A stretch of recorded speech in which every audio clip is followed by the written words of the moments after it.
E esses caras, por desconhecimento, por ignorância, por falta de informação, eles destruíram toda uma colônia para não ter nem uma colher de mel. Peraí, antes de você assistir esse vídeo, tem uma chamada muito importante pra te fazer. Vai acontecer uma nova edição do Intensivo Criando Abelha Sem Ferrão com aulas novas que eu já tô regravando pra você aprender o passo a passo de como criar as abelhas sem ferrão com total segurança, mesmo que esteja começando do absoluto zero. Vai ser do dia 18 ao dia 24 de abril. Clica aí no link que tá abaixo desse vídeo ou em cima do vídeo, se cadastra. Bora pro vídeo! O Jason Lopes falou que a primeira e única captura de jataí dele foi atacada e ele não estava em casa. Não sobrou nada, mas ele não vai desistir e vai capturar outra. Gerson, deixa eu te contar uma coisa interessante. No começo da atividade de meliponicultura, pra mim, quando eu estava lá nos primeiros dias e primeiras semanas de criação de abelhas, na verdade não tinha nenhuma colônia ainda, eu estava espalhando iscas em volta do meu bairro. E aí eu espalhei isca numa região de mata ciliar de um rio que tem aqui, que forma uma lagoa que é conhecida aqui em Caraguá, Lagoa Azul. Moro pertinho de um dos rios que forma essa lagoa, uma região de mata muito densa, instalei nessa região. E inclusive, nesse período, pra minha infelicidade, estava tendo um programa de reflorestamento de uma área próxima de mata ciliar aqui. O pessoal do reflorestamento, os homens abençoados que estavam fazendo o reflorestamento, que estavam com um ótimo propósito ali, plantando novas espécies, eles acabaram prejudicando muito outro ponto aí da biodiversidade da região. Eles estavam passando pela região que estava a minha isca, plantando essas árvores, tá? Era uma região que era uma mata mais densa, mas ainda tinha uns espaços de clareira no meio da mata, então eles estavam preenchendo esses espaços. E ele passou perto da minha isca e viu que tinha uma captura. Eu tava acompanhando aquela captura mais ou menos umas 2 semanas. Eu ia todos os dias lá ver aquela captura. Para vocês que estão começando, tem a sua primeira captura, ou para quem ainda vai ter a primeira captura, vai saber o que eu tô falando. Vocês vão querer ficar todo o tempo lá olhando aquelas abelhas trabalhando. Porque o sentimento de você ter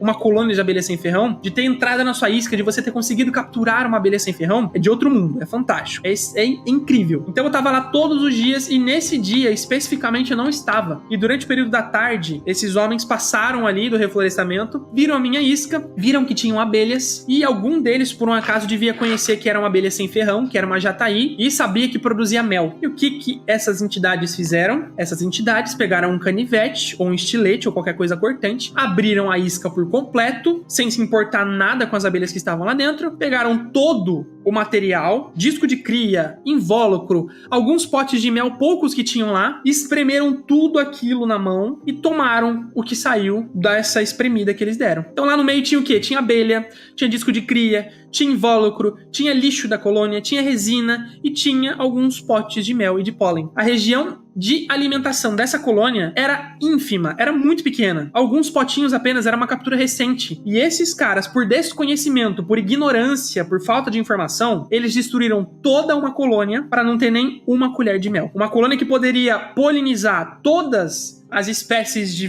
plantas que tinham um raio de 500 metros a partir dela, basicamente toda a mata ciliar daquele rio que eles estavam reflorestando, elas não vão mais polinizar porque elas não vão mais estar lá, porque eles destruíram. E eram pessoas do reflorestamento. Eles estavam plantando espécies nativas daquela região, que são totalmente dependentes da polinização das jataís, das espécies de abelhas nativas da região, para a produção de frutos e reprodução nessa região, para que a viabilidade delas seja real e elas não acabem morrendo por falta de reprodução, falta de polinização. Então essas pessoas, por ignorância, assim, a gente vê que a meliponicultura realmente precisa muito ser difundida. E como é importante o trabalho, por exemplo, do Projeto Abelha no Mundo Afora, que leva essa informação para as pessoas. Porque as pessoas que trabalham diretamente com reflorestamento, plantio de espécies nativas, não sabem do impacto da morte de uma colônia de abelhas nativas para a viabilidade dessas espécies que estavam sendo reflorestadas na região. Então a gente percebe que sim, a ignorância e desinformação sobre a meliponicultura é muito grande ainda no Brasil e a gente tem muito trabalho pela frente, tá? Por isso é muito importante que todos vocês sejam meliponicultores conscientes. Não é só criar abelha sem ferrão não, tá, gente? Eu sempre bato nessa tecla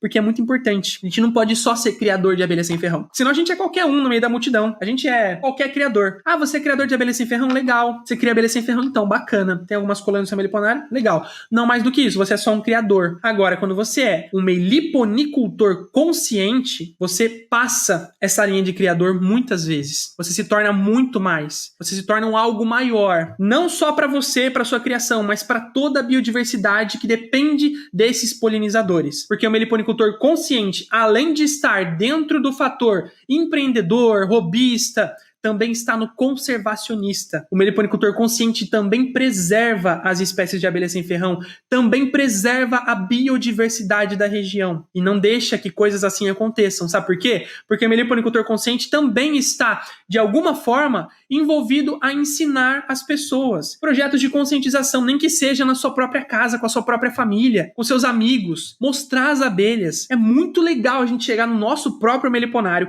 com as nossas colônias, mostrar as abelhas, colocar a mão nas colônias, não danificar as colônias, mas mostrar que elas são inofensivas. Pra ver a cara das pessoas olhando assim, tipo, meu Deus, são abelhas sem ferrão mesmo. Gente, é impagável isso. É impagável. Vocês vão saber quando vocês começarem a criação de vocês, e quem já cria sabe do que eu tô falando. Meliponicultores conscientes são isso. São algo maior. Não são apenas criadores.